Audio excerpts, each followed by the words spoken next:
उपशाखा प्रमुख व इतर पदाधिकारी सर्वप्रथम गेल्या बोर्डातले दिनेश कुबल, आशिष कुलकर्णी उपशाखा प्रमुख, संतोष नवरत उपशाखा प्रमुख, उदय सावंत उपशाखा शिवसेनेमध्ये खऱ्या शिवसेनेमध्ये या शिवसैनिकांचा हा प्रवेश होतोय।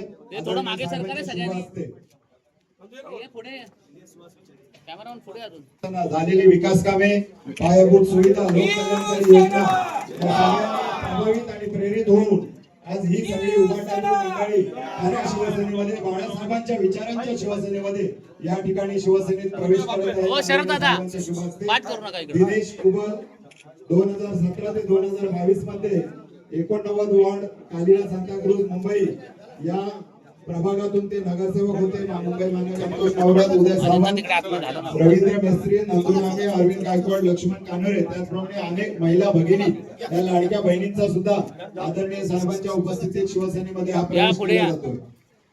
दिनेश कुबल आणि त्यांच्या सर्व सहकाऱ्यांचं खऱ्या शिवसेनेमध्ये सहर्ष स्वागत। आपण सगळे बाळासाहेबांच्या विचारांनी प्रेरित होऊन आणि या राज्याचे कर्तव्यगार उपमुख्यमंत्री आदरणीय शिंदे साहेब यांच्या नेतृत्वाखाली आपण शिवसेनेत प्रवेश केलेला आहे। मुंबईमध्ये झालेली विकास कामं असतील, अटल सेतू मार्ग असेल, कोस्टल रोड असेल, मेट्रो लाईन असेल, मेट्रो रेल्वे असेल, या झालेल्या सगळ्या पायाभूत सुविधा तसेच अन्य लोक कल्याणकारी योजना या सगळ्या होऊन आदरणीय साहेबांच्या नेतृत्वामध्ये या ठिकाणी सर्व सहकाऱ्यांचं शिवसेनेमध्ये सहर्ष स्वागत, सहर्ष स्वागत, सहर्ष स्वागत।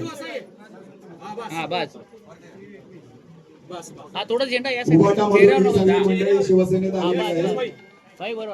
काही थोड्याच दिवसावर मुंबई महानगरपालिका यांचा सुद्धा आदरणीय साहेबांच्या समवेत शुभ हस्ते या ठिकाणी प्रवेश केला जातोय। त्याचप्रमाणे अनेक लाडक्या बहिणी सुद्धा शिवसेनेमध्ये या ठिकाणी आदरणीय साहेबांच्या उपस्थितीत प्रवेश करत आहेत। त्या सगळ्यांचं या ठिकाणी मनपूर्वक स्वागत। दिनेश कुबल, राजू नाईक, त्याचप्रमाणे मोहन गाडगे अशी 89 मुंबई कालिना प्रवेश करत आहेत। बाळासाहेबांचे विचारधारा पुढे घेऊन जाणारे दिगे साहेबांची शिकवण शिक्षण घेत आहेत। 400 महिला बचत गट स्थापन केलेले आहेत। महिलांसाठी त्या कार्यरत असताना हा जाहीर प्रवेश होतोय आदरणीय साहेबांच्या असलेल्या विधानसभा निवडणुकीमध्ये महायुतीला 10च्या 10। सगळ्यात आधी मनसेचे प्रवक्ते आणि उपनेते प्रकाश महाजन यांचा शिवसेनेमध्ये, त्यांच्या नंतर दिनेश कुबल नगरसेवक कालिना 89 वार्ड हे सिटिंग नगरसेवक 2017 ते 22 चे आहेत। त्यांच्याबरोबर विनायक राऊत,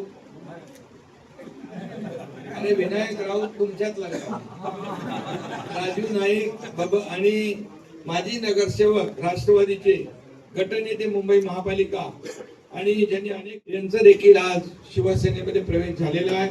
रवींद्र घोसाळकर, राजू शेट्टी, विशाल कनावजे, घोसाळकर, सुरेश, साईनाथ घोसाळकर, अजित सावंत, सर्व त्यांच्या सोबत आलेले सहकारी यांचा शिवसेनेत प्रवेश झालाय। कोल्हापूरचे देखील एडी चौगुले, शारदा लबाटे आणि त्यांच्या सोबत इतर लोकांचाही प्रवेश आज शिवसेनेमध्ये झालाय। मी त्यांचं मनापासून या ठिकाणी स्वागत करतो।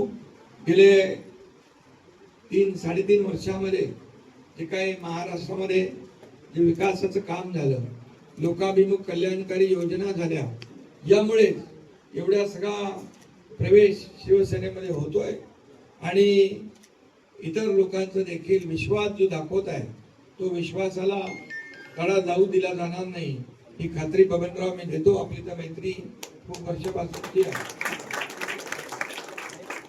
आणि कुबल आपले त्यांचे सर्व सहकारी यांच्यासोबत शाखा प्रमुख आणि सर्व राजेश नाईक आणि त्यांच्या सर्व सहकाऱ्यांसोबत प्रवेश आपण केला। महिला आघाडी पदाधिकारी या सगळ्यांचं मनापासून मी स्वागत करतो, मनापासून आपल्याला शुभेच्छा देतो। काळजी करायची नाही, तुमच्या पाठीशी शिवसेना आणि खरी शिवसेना आणि एकनाथ शिंदे खंबीरपणे उभा आहे. सर्व पदाधिकारी, कार्यकर्ते, नेते, व्यासपीठावरील सर्व पदाधिकारी बंधूंनी आणि भगिनींनी, आदरणीय शरदचंद्रजी पवार साहेबांसोबत वयाच्या 18व्या वर्षापासून मी काम करतोय. आज जवळपास 45 वर्ष मी त्यांच्या सोबत आहे. नगरसेवक झालो, बेस्ट कमिटी असेल, म्हाडा असेल, आता सुद्धा ज्यावेळेस डिझॉल्व झाली त्यावेळेला बेस्ट कमिटीवर सदस्य होतो. 3 वर्ष डिझॉल्व झाली त्यावेळेला. आणि या सर्व मार्गातून काम करताना आज अशी वेळ येऊन ठेपलेली आहे की कुठेतरी जर कार्यकर्ते आपले आहेत, विभागातील जनता आहे, विकास कामं ठप्प झालेले आहेत परळ लालबागमधली, आणि अशा परिस्थितीत काय करायचं असेल तर अनेकांनी आग्रह धरला आपण काहीतरी बदल केला पाहिजे. आणि म्हणून आदरणीय शरदचंद्र पवार साहेबांचा कधी मी उपमर्द करणार नाही, परंतु त्यांचेच विचार घेऊन त्यांचं महिला धोरण असो, महिलांसाठी आरक्षण असो, या सर्व गोष्टी घेऊन आज पाहिलं तर सर्वांसमोर मी कुठे जायचा प्रश्नच निर्माण होत नव्हता. मी कुठे जाणार तर सगळ्यांना माहिती होतं एकनाथ शिंदे साहेबांसोबतच जाणार आहे मी. आणि म्हणूनच आज हा दिवस आलेला आहे. मला माहिती आहे गेल्या 2.5-3 मुख्यमंत्री असताना आणि त्याच्यानंतर महाराष्ट्रातील गोरगरीब जनता असो, शेतकरी असो, मजूर असो, कामगार असो, या सर्वांसाठी काम करताना आणि विशेषतः आपल्या लाडक्या महिला भगिनी सगळ्यांसाठी एक विजन घेऊन काम करणारा नेता आहे. आणि म्हणून माझी एवढीच अपेक्षा असणार साहेब आपल्याकडून साहेब माझी साहेब एवढीच अपेक्षा असणार आहे. आपण भरपूर कामं केलेले, सगळं केलेले, भविष्यात पण होत राहतील. परंतु आपण जसं लाडक्या बहिणींसाठी या महाराष्ट्रामध्ये जो उपक्रम राबवला आणि त्याच्यामुळे त्यांचे अनेक उपक्रम आता राबवत आहे वेगवेगळ्या प्रकारे.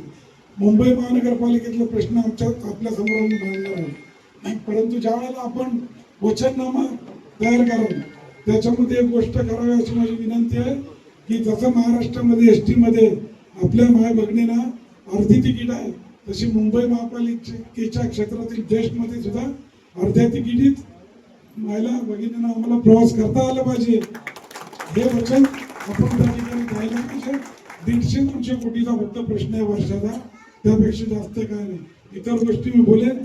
मला आदरणीय पवार साहेबांना त्या पक्षाने सोडताना वाईट याच्यासाठी वाटत नाही, त्याच गोष्टीचं एक चांगलं नेतृत्व मला मिळते. आणि एकनाथ शिंदे साहेबांची काम करताना ते प्रामाणिकपणे त्यांच्या पक्षाची धोरणं जी असतील त्याला अनुसरूनच मी काम करेन, एवढा शब्द या ठिकाणी देतो. धन्यवाद. जय महाराष्ट्र, जय शिवसेना.